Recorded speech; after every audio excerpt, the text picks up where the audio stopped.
अब तक आपने पढ़ा। कुछ देर बाद राघव बाथरूम से बाहर आता है और क्लोजेट रूम के अंदर चला जाता है। क्लोजेट रूम के अंदर जाकर राघव पहले अपने कैजुअल कपड़े पहनता है। उसके बाद अपने साइड वाले क्लोजेट का दरवाजा खोलता है जिसमें लड़कियों के कपड़े थे। राघव उन कपड़ों को देखता है, फिर उनमें से एक को ले लेता है जो ओवरसाइज टी शर्ट और लोअर था, और वो दोनों पिंक कलर के थे। राघव वो शर्ट और लोअर लेकर बाहर रूम में आता है। रूम में आकर राघव रिया को देखता है जो सुबह उसने डांगरी पहनी थी उसी में सो रही थी, जिसमें उसको अनकंफर्टेबल फील ना हो, इसलिए वह रूम का गेट अंदर से बंद करता है और रिया के पास जाता है और उसके एक एक करके सारे कपड़े निकाल देता है। इस समय रिया राघव के सामने अपने अंडरगारमेंट में थी और राघव ध्यान से एक तक रिया के हर एक बॉडी पार्ट को देख रहा था। रिया का गोरा बदन राघव को अपनी तरफ अट्रैक्ट कर रहा था, जिससे राघव रिया को देखते हुए ही उसकी तरफ झुकने लगता है। धीरे धीरे रिया के करीब जाते हुए राघव रिया के मुलायम होठों के पास चलता है और उसको धीरे से किस करता है। फिर उसके नाक पर किस करता है, फिर उसके दोनों गालों पर। राघव का मन ही नहीं भर रहा था रिया के मुलायम त्वचा का स्पर्श पाकर। अब आगे।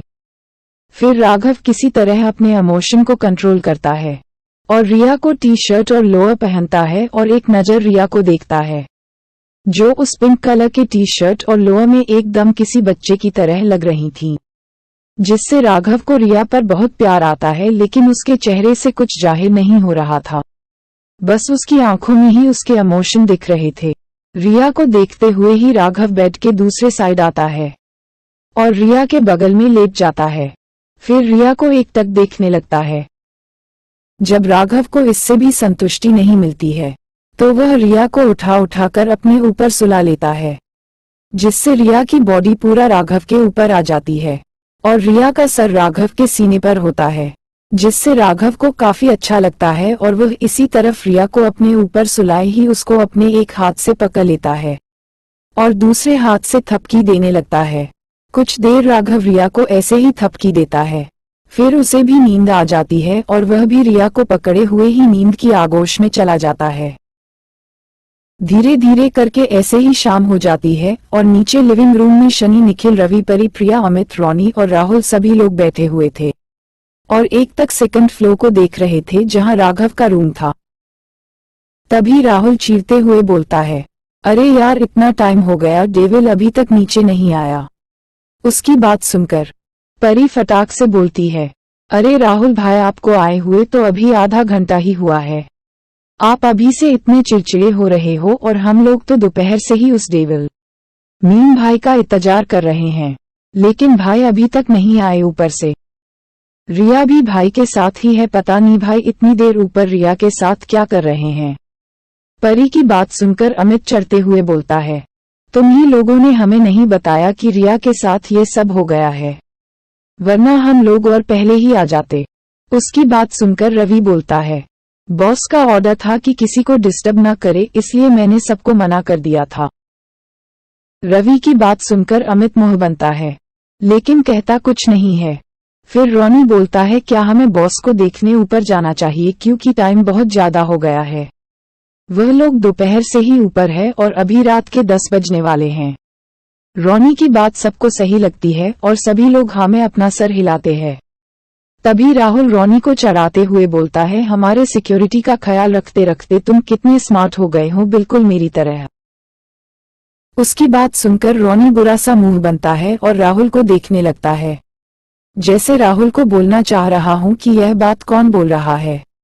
जो खुद ही बद दिमाग हो वही रोनी के ऐसे देखने का मतलब समझकर राहुल छिड़ जाता है और जैसे ही कुछ बोलने वाला होता है तभी सनी बोलना है, अरे यार ये सब छोड़ो और चलो ऊपर चलकर देखते हैं कि बॉस को हुआ क्या है जो वो इतनी देर बाद भी नीचे नहीं आए। शनि की बात सुनकर परी प्रिया भी हाँ में अपना सर हिलती है और कहती है, हाँ सनी चलो चलकर देखते हैं, वरना इन लोगों के चक्कर में और लेट हो जाएगा। इतना कहकर सब लोग निकल जाते हैं। वहीं राहुल जब देखता है सब लोग उसे छोड़कर जा रहे हैं तो वो चिढ़ते हुई बोलता है, अरे यार मेरे लिए भी तो रुक जाओ। इतना बोलकर वह भी सीढ़ियों से उन सब के पीछे जाने लगता है। थोड़ी देर बाद सभी लोग राघव के फ्लो पर पहुंच जाते हैं और उसके दरवाजे के सामने खड़े होकर उस दरवाजे को घूरने लगते हैं, जैसे वह देखना चाह रहे हो कि अंदर क्या चल रहा है।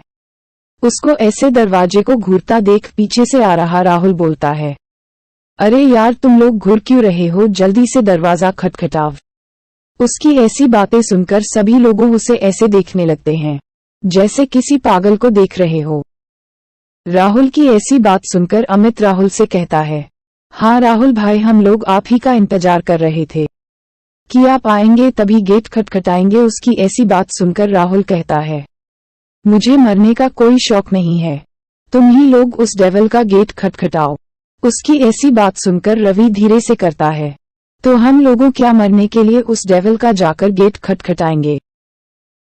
ऐसे ही करके सभी एक दूसरे को गेट खटखटाने के लिए बोल रहे थे, लेकिन राघव का गेट खटखटाने की हिम्मत किसी में नहीं थी। सभी एक दूसरे पर ब्लेम करके गेट खटखटाने को बोल रहे थे। काफी देर ऐसा ही चलता रहा। तभी अचानक से गेट खुलता है, जिससे किसी का भी ध्यान गेट की तरफ नहीं जाता और सभी एक दूसरे में ही लगे रहते हैं। तभी उन सब लोगों के कानों में एक खतरनाक आवाज पड़ती है, जो बोल रहा था, यहाँ क्या हो रहा है। उस आवाज के कान में पड़ते ही सब लोग शॉक हो जाते हैं और एकदम से अपनी जगह पर जम से जाते हैं और डर के मारे उस आवाज की दिशा में देखने लगते हैं। उनके सामने कोई और नहीं राघव खड़ा था, जो उन्हें अपनी कोर नजरों से देख रहा था। वही राघव को अपने सामने देखकर सबकी हालत खराब हो जाती है और सभी राघव को देखने लगते हैं। तभी परी धीरे से राघव को बोलती है, भाई ओ रिया, हम लोग रिया से मिलने आए हैं। इतनी देर हो गई, वह अभी तक नीचे नहीं आई। उसकी बात सुनकर राघव उसे देखने लगता है और धीरे से कोल्ड आवाज में बोलता है, वह अभी सो रही है।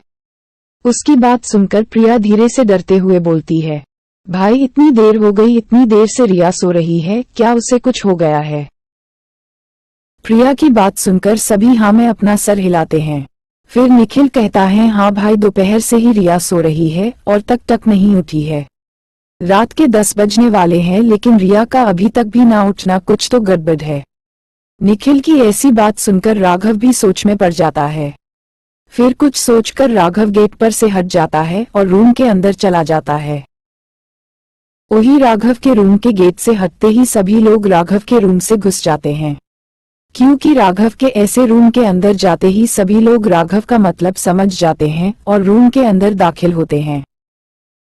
रूम के अंदर दाखिल होते ही उन्हें दिखता है राघव का बेड, जिस पर रिया सुकून से पिंक कलर का शर्ट और लोअर पहनी सो रही थी। उसको देखकर ऐसा लग रहा था कि वह किसी गहरी नींद में सो रही है। सभी लोग रिया के उस खूबसूरत चेहरे को ध्यान से देखने लगते हैं, जो गहरी नींद के आगोश में था। वही राघव जब देखता है सभी लोग रिया को ही एक टक देख रहे हैं, जिससे उसकी आंखें छोटी हो जाती है और वह खतरनाक लहजे में बोलता है, उसको देखना बंद करो और जल्दी से उसको उठाओ। वही राघव की ऐसी बात सुनकर सभी लोग डर जाते हैं और रिया को देखना बंद कर देते हैं। तब परी रिया के पास जाती है और उसको उठाने लगती है, लेकिन रिया पर कोई असर नहीं पड़ता और वह ऐसे ही सोई रहती है, जिससे परी भी परेशान हो जाती है। फिर सबकी तरफ देखने लगती है। तभी उसे एक गिलास में पानी दिखता है, जो वहीं टेबल के साइड में रखा हुआ था। तो वह पानी लेकर आती है और रिया के मुंह पर हल्का सा पानी का छींटा मारती है, जिससे रिया उठ जाए, लेकिन इसका भी रिया पर कोई असर नहीं पड़ता और वह वैसे ही सोई रहती है, जिसको देखकर सभी लोग परेशान हो जाते हैं और परी से पूछते हैं कि क्या हुआ है रिया को। वही परी जो मेडिकल के स्टूडेंट थी, वह रिया को चेक करती है और कहती है, भाई मुझे भी नहीं पता चल रहा है कि रिया को क्या हुआ है। वही परी का ऐसा जवाब सुनकर सभी लोग और परेशान हो जाते हैं। तभी उनके कानों में राघव की आवाज आती है, जो रवि से बोल रहा था, कॉल द मिस्टर शर्मा और उनसे कहना आधे घंटे के अंदर मेरे विला पर हाजिर हो। वही राघव की बात सुनकर सभी लोग हैरान हो जाते हैं, क्योंकि डॉक्टर शर्मा इस देश के टॉप डॉक्टर में से एक थे और राघव के पर्सनल डॉक्टर भी थे, जो केवल राघव का ही इलाज करने के लिए यहाँ आते थे।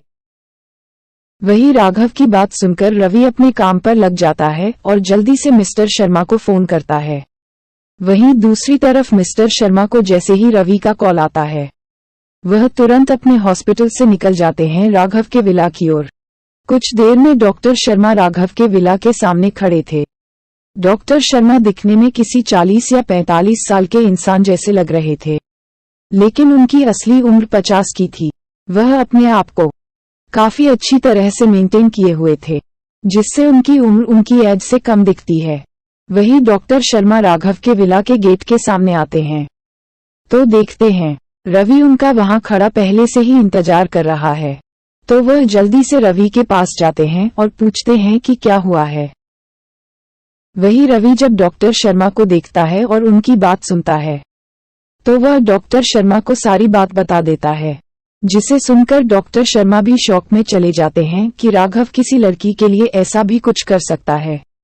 रवि जब देखता है कि डॉक्टर शर्मा कोई जवाब नहीं दे रहे हैं, तो वह उनको हिलाता है, जिससे डॉक्टर शर्मा अपने शौक से किसी तरह बाहर आकर बोलते हैं, जल्दी से मुझे बॉस के पास लेकर चलो वरना बॉस तो हमें छोड़ेंगे नहीं। वही डॉक्टर शर्मा की बात सुनकर रवि भी हाँ में सर हिला देता है, क्योंकि डॉक्टर शर्मा को राघव ने आधा घंटे का समय दिया था। रवि डॉक्टर शर्मा को लेकर राघव के रूम में जाता है, जो सबसे ऊपर वाले फ्लोर पर बना था। राघव के रूम में पहुंचकर डॉक्टर शर्मा जल्दी से रिया के पास जाते हैं और जैसे ही उसे टच करने वाले होते हैं, तभी उन्हें अपने ऊपर किसी की जल्दी हुई नजर महसूस होती है, जिससे उनके हाथ कांपने लगते हैं और वह अपनी नजर उठाकर सामने देखते हैं, जहां राघव उसको ही घूर रहा था, जो देखकर डॉक्टर शर्मा का हाथ अपने आप रुक जाता है। डॉक्टर शर्मा फिर सबकी तरह देखने लगते हैं, जैसे सबसे मदद मांग रहे हो, क्योंकि कोई भी डॉक्टर बिना पेशेंट को छुए उसका इलाज कैसे कर सकता है। वही डॉक्टर शर्मा के ऐसे देखने का मतलब समझकर राहुल राघव को काफी देर समझते हैं, तो राघव करता है, ग्लव्स पहनो पहले। राघव की बात मानकर डॉक्टर शर्मा ग्लव्स पहन लेते हैं और रिया को चेक करते हैं, लेकिन उनको कुछ भी समझ में नहीं आता कि रिया को हुआ क्या है। वह कई प्रकार के टेस्ट भी करते हैं, जिनका रिजल्ट पॉजिटिव ही आता है, जैसे कह रहा हो कि रिया को कुछ भी नहीं हुआ है, जिससे परेशान होकर डॉक्टर शर्मा बड़ी मायूसी के साथ राघव से कहते हैं कि मुझे भी पता नहीं चल रहा है कि मिस को हुआ क्या है। मैंने सारे टेस्ट कर लिए लेकिन मैडम को कोई भी दिक्कत नहीं है, ये बस सो रही हैं एक। वही डॉक्टर शर्मा की बात सुनकर सभी लोग शॉक हो जाते हैं और डॉक्टर शर्मा को हैरानी से देखने लगते हैं, क्योंकि डॉक्टर शर्मा इस देश के टॉप डॉक्टर हैं, उनकी बराबरी कोई नहीं कर सकता। इसीलिए तो राघव ने उनको अपना पर्सनल डॉक्टर रखा था। जब वही रिया के ऐसे सोने का रीजन नहीं बता पाए तो आखिर और किसी से उम्मीद ही क्या रह सकते हैं। वही डॉक्टर शर्मा से कोई भी क्लियर जवाब ना पाकर राघव को बहुत गुस्सा आता है और वह अपने गुस्से भरी आवाज में ही बोलता है, गेट लॉस्ट। वही राघव के ऐसे गुस्से वाली आवाज सुनकर डॉक्टर शर्मा तुरंत उस रूम से बाहर निकल जाते हैं और चैन की सांस लेते हैं और कहते हैं हाफ बच गया, वरना ये डेविल तो आज मुझे कच्चा ही खा जाता, और तुरंत वहां से निकल जाते हैं। उनके जाने के बाद सभी लोग रिया को देखने लगते हैं, जो चैन की नींद सो रही थी। डॉक्टर शर्मा ने उन्हें बताया था कि रिया को कुछ भी नहीं हुआ है, वह सिर्फ सो रही है, जिससे सभी चैन की सांस लेते हैं। लेकिन फिर भी सभी के चेहरे पर चिंता की लकीरें देखी जा सकती है। तभी परी को कुछ याद आता है और वह तुरंत भागकर रिया के रूम में जाती है और वहां से कुछ लेकर राघव के रूम में वापस आती है, जिसको देखकर सभी हैरान हो जाते हैं। तभी अमित थोड़ा गुस्से में परी से पूछता है, परी हम लोग यहाँ परेशान हैं और तुम यहाँ खरगोश के साथ खेलने आए हो। वही परी जब अमित की बात सुनती है तो वह भी मुंह बनाकर करती है, अमित भाई आप थोड़ी देर रुकिए तो सही, फिर देखिए। इतना अमित से कहकर परी मिली खरगोश को ले जाकर के सबके सामने रख देती है और मिली से कहती है, मिली तुम ऐसा कुछ करो कि सभी तुम्हारी बातें सुन और समझ पाए। परी की बात सुनकर मिली कहता है, ठीक है। इतना कहकर मिली अपने सिस्टम में कुछ सेटिंग्स करता है जिससे सबको मिली की आवाज सुनाई दे। फिर मिली अपने नॉर्मल आवाज में कहता है, अब सबको मेरी आवाज सुनाई दे रही है ना कि नहीं। वही मिली को ऐसे इंसानों की तरह बात करता सुनकर सभी हैरान होते हैं और हैरानी से मिली को देखने लगते हैं, जो देखकर मिली अपने नौटंकी भरे अंदाज में सबसे कहता है, ऐसे मुझे मत देखो, मुझे शर्म आ रही है। मिली की ऐसी बात सुनकर सनी हैरानी से करता है, तुम एक एडवांस प्रोग्रामर मैकेनिकल रोबोट हो ना। वही सनी की ऐसी बात सुनकर मिली भी एटीट्यूड में कहता है, हाँ मैं हूँ ही इतना स्मार्ट मैकेनिकल रोबोट की जो मुझे देखता है तो सभी मेरे बारे में ही बात करते हैं। मेरे मास्टर है ही इतने समझदार इंटेलिजेंट, इसलिए तो उन्होंने मेरे जैसे स्मार्ट मैकेनिकल रोबोट को अपना असिस्टेंट रखा है। वही मिली को ऐसे खुद की तारीफों के पुल बांधता देख शनि मुंह बनाते हुए बोलता है, हो तो तुम एक टीम के डब्बे ही ना, इसलिए ज्यादा मत बोलो। ओही शीन की ऐसी बात सुनकर मिली थोड़ा तनक कर कहता है, मैं एक एडवांस प्रोग्रामर मैकेनिकल रोबोट हूं ना कि कोई टीम का डब्बा। सनी भी कहाँ चुप रहने वाला था, इसलिए वह भी तनक कर बोलता है, मैं भी एक एडवांस मैकेनिकल प्रोग्रामर हूं और मैंने तुम जैसे टीम के डिब्बों को तो मैंने लाखों में बनाया है। उसकी बात सुनकर मिली भी कहाँ चुप रहने वाला था, इसलिए वह भी तनक कर कहता है, तुमने बनाए होंगे कई लाखों मैकेनिकल रोबोट लेकिन मेरे जैसा कोई नहीं। मैं तो एक ही हूँ और मेरे मालिक ने मुझे इतना एडवांस बनाया है कि तुम्हारे जैसे और तुम्हारे मैकेनिकल रोबोट मेरे सामने कुछ भी नहीं है। वही मिला कि ऐसी बात सुनकर सनी को गुस्सा आने लगता है, क्योंकि वह अपने मैकेनिकल प्रोग्राम को अपना सब कुछ मानता था। अगर कोई भी इंसान उसके मैकेनिकल प्रोग्राम की थोड़ा सी भी बुराई करे, उसको हरगिज बर्दाश्त नहीं था। इसलिए वह गुस्से में आकर मिली से बोलता है, तुम टीम के डब्बे में तुम्हें छोड़ूंगा नहीं।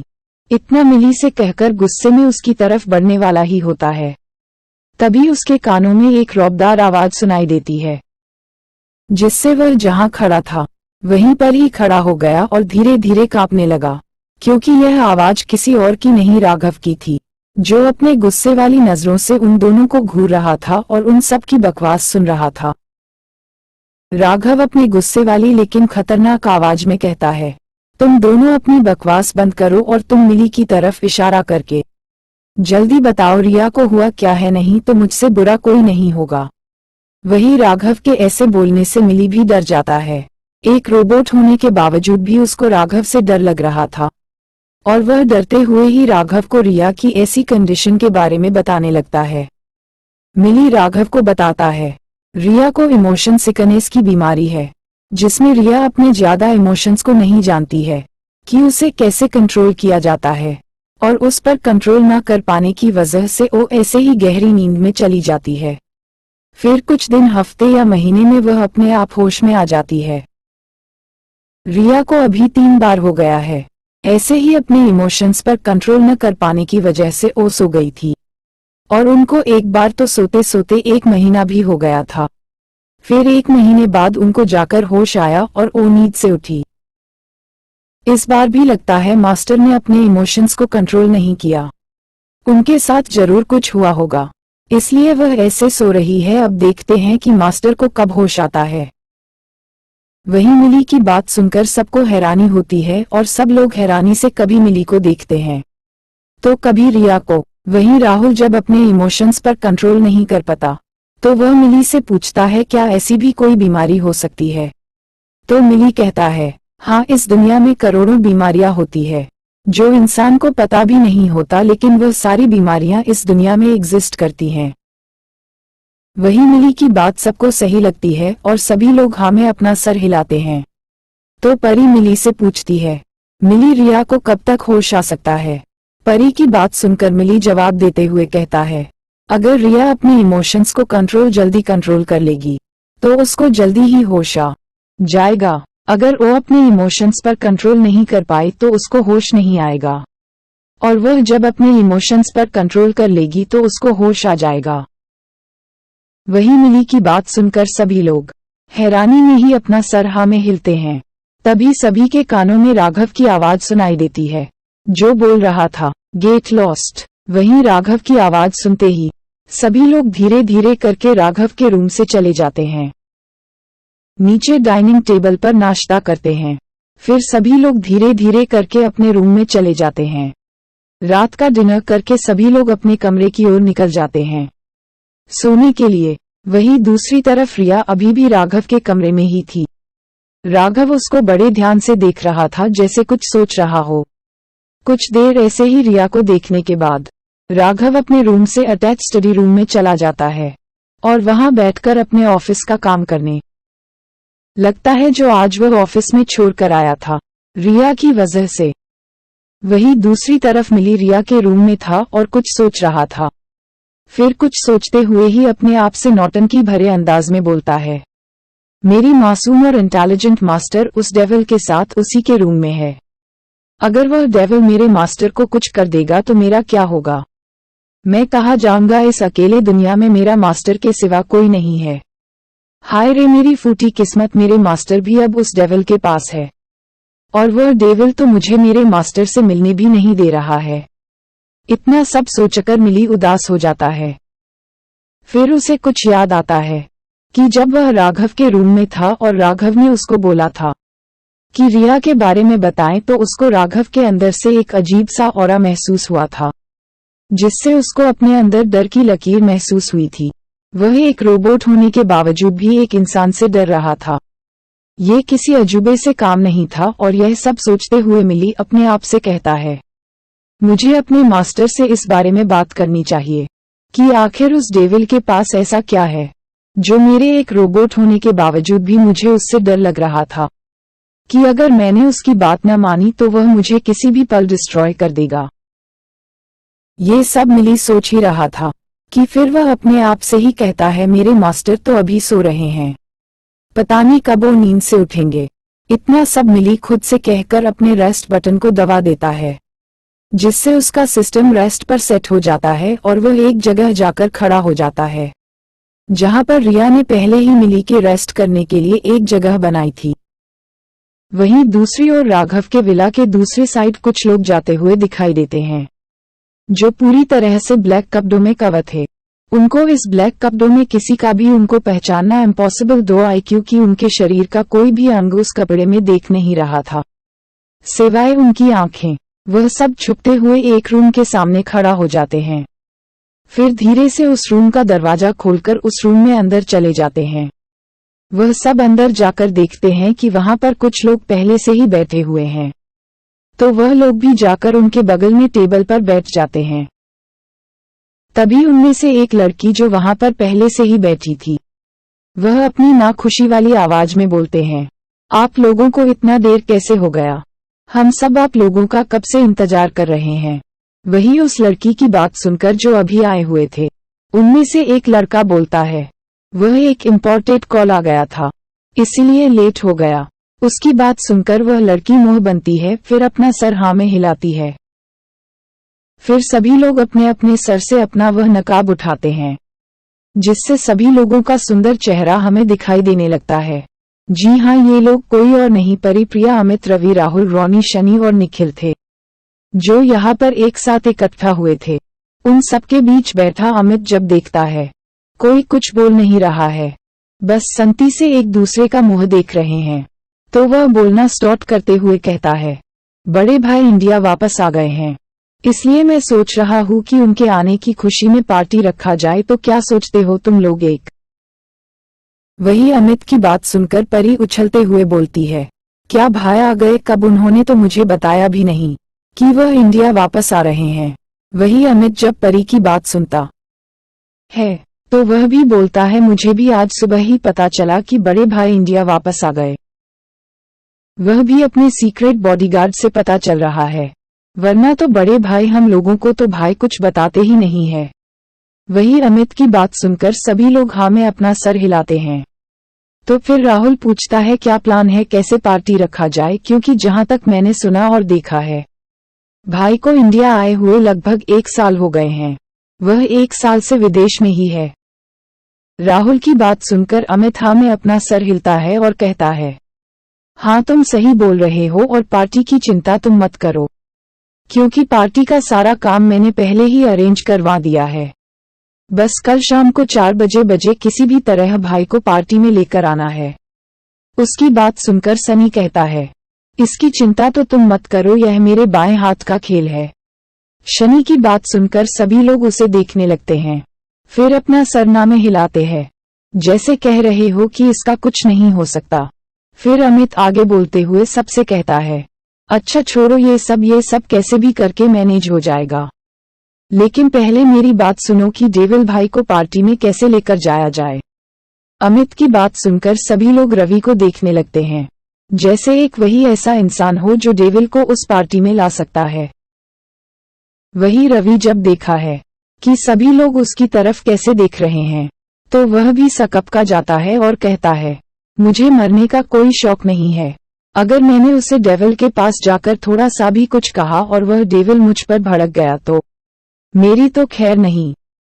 रवि की ऐसी बात सुनकर अमित कहता है, तुम तो भाई के साथ 24 घंटे रहते हो, फिर भी तुम ऐसे भाई से डरते हो। वही अमित की बात सुनकर रवि उसको ऐसे देखने लगता है जैसे किसी बेवकूफ को देख रहा हो, फिर तनक कर करता है, मैं उनकी वाइफ थोड़ा ना हूँ जो उनके साथ 24 घंटे रहूं। और वैसे भी उनकी वाइफ बहुत बदकिस्मत होगी क्योंकि उनकी शादी इस डेविल से होगी, और क्या पता डेविल के जैसी उनकी वाइफ भी खड़ूस निकली तो। वही उसके बगल में बैठी परी जब ये सुनती है कि रवि उसके भाई की बुराई कर रहा है तो गुस्सा में खड़ी चेयर से खड़ी होती है और रवि को उंगली दिखाकर करती है, रवि भाई आप मेरे डेविल भाई को ऐसे कुछ भी बोल नहीं सकते। और हाँ, उनकी बीवी तो मेरी जैसी क्यूट ही होगी। अगर आपकी बातें सच हो गई तो मुझसे बुरा कोई नहीं होगा। और हाँ, एक बात याद रखिए, आपकी यह सजा है कि आप मेरे टेबल भाई को कैसे भी करके उसे पार्टी में लाएंगे। इतना कहकर परी पर पटकते हुए वहां से निकल गई। रवि बस परी को हैरानी से जाता हुआ देखता रह गया। उसके बाद प्रिया भी रवि को एक स्माइल लेकर निकल गए। ऐसे ही कर करके सभी लोग निकल गए। अब उसे रूम में रवि अकेला बचा था और वह अपने आप से ही कहता है, ये सब तो मुझे बाली का बकरा बनाकर निकाल लिया, अब मेरा क्या होगा, मैं कैसे लाऊंगा उसे टेबल को पार्टी में। इतना कहकर अपने रन सूरत बनाकर वह भी अपने रूम की तरफ निकल जाता है। ऐसे ही करके आज की रात निकल गई और धीरे धीरे सुबह हो गई। सभी लोग अपने अपने कामों में बिजी हो गए। राघव भी ऑफिस चला गया, उसके साथ रवि, अमित, राहुल भी चले गए। इधर परी प्रिया राघव के रूम में गई थी रिया से मिलने के लिए। फिर उससे मिलकर वह लोग भी अपने कॉलेज के लिए निकल गए। उनके साथ शनि और निखिल भी थे। वो चारों अपने कॉलेज के निकल गए। आज का दिन भी ऐसे ही चला गया और धीरे धीरे शाम हो गई। अमित आज ऑफिस से जल्दी ही चला आया था, उसके साथ राहुल भी था। रवि और राघव ऑफिस में ही रुके थे क्योंकि उनको कुछ जरूरी काम थे। अमित और राहुल पार्टी लोकेशन पर पहुंचते हैं। ये पार्टी राघव के प्राइवेट यार्ड पर रखी गई थी। इस पार्टी में बहुत से बिजनेसमैन, पॉलिटिशियन, एक्टर और एक्ट्रेस आए हुए थे। कुछ लोग अपना नेटवर्क बढ़ाने के लिए आए थे तो कुछ लोग किसी से कनेक्शन बनाने के लिए। ऐसे ही सभी लोग अपने अपने पर्सनल मोटिव लेकर इस पार्टी में आए हुए थे। अमित और राहुल जब पार्टी में आते हैं तो देखते हैं ये पार्टी तो पूरी तरह से लोगों से भरी हुई थी। ये सब देखकर राहुल अमित को देखते हुए कहता है, यार तूने कितने लोग को इनविटेशन दे दिया है। अगर भाई को पता चला कि उनको इस भीड़ भाड़ वाली जगह पर लाया जा रहा है तो वह बहुत गुस्सा करेंगे। उसकी बात सुनकर अमित मासूम सा शक्ल बनाकर कहता है, यार मैंने तो कुछ इम्पोर्टेंट लोगों को ही इस पार्टी में बुलाया था, लेकिन पता नहीं कहां से इतने सारे लोग आ गए। अमित की बात सुनकर राहुल में अपनी गर्दन हिलाता है और उस बड़े से हॉल में जाता है जहां पर इम्पोर्टेंट गेस्ट बैठे हुए थे। ये हॉल फर्स्ट फ्लोर पर बना था जहां बस वीआईपी लोग ही जा सकते थे। बाकी अनइम्पोर्टेंट लोग सब ग्राउंड फ्लोर पर थे, उनको फर्स्ट फ्लोर पर जाना माना था। मिलते हैं नेक्स्ट पार्ट में। और हाँ, आप लोग कमेंट्स करके बताइए कि मुझे आगे की स्टोरी कैसी लिखनी चाहिए।